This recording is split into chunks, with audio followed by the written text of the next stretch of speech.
There are a lot of level ups that you learn as you grow and improve as a Magic player. And sometimes those level ups are directly tied to understanding one particular card. And in this video, I'm going to be explaining the Ornithopter effect, basically how you can understand the value of a card in your deck. For those of you that don't know, Ornithopter is a card that was originally printed in Antiquities. It is a 0 mana, 0/2 artifact creature with flying. For a clearer image, and for the first image I ever saw of Ornithopter, we can go to M15, where it returned as a common. Now, the first time I saw Ornithopter, my first thought was, oh my goodness, how can there be a 0 mana card that is completely unreal and super powerful? Because in my mind, the fact that you had to pay nothing for it meant that the card was essentially free to add to your deck. However, as any experienced player knows, the cost of a free card is the fact that you actually have to spend a card slot in your deck to put it in, and a card slot in your hand that could be filled with a more relevant spell.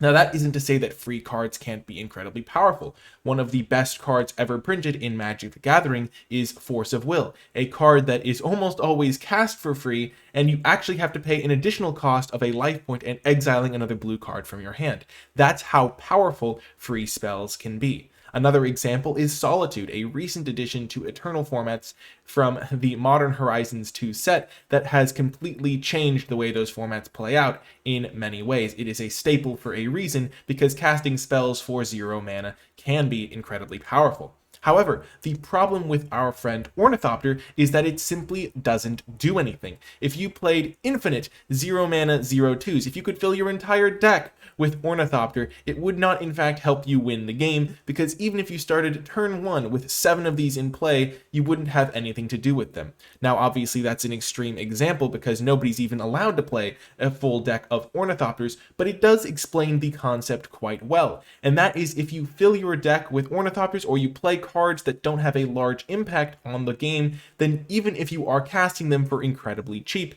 it isn't going to help you win. If we think of an example on the other end of the spectrum, the most expensive card in Magic's history, Emrakul the Aeon's Torn, at a whopping 15 mana, it is a similar principle. If you have an opening hand that contains 7 Emrakuls, you're not actually going to be able to do anything because 15 mana is unrealistic for almost any deck in the game.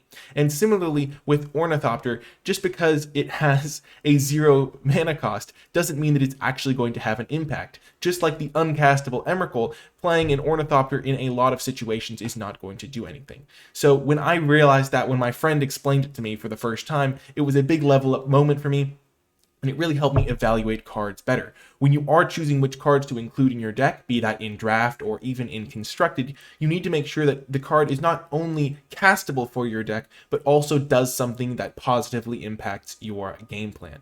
Anyway, that is going to do it for this little bit of a Magic level up. I do hope you enjoyed it. If you made it to the end, leave hashtag the Ornithopter lesson in the comments section down below to let me know you made it all the way to the end, and hopefully we can all learn from this 0 mana 0/2 that has been around for a long time and hopefully been teaching players about the game for a long time as well. I hope you enjoyed this video, and I'll talk to you next time.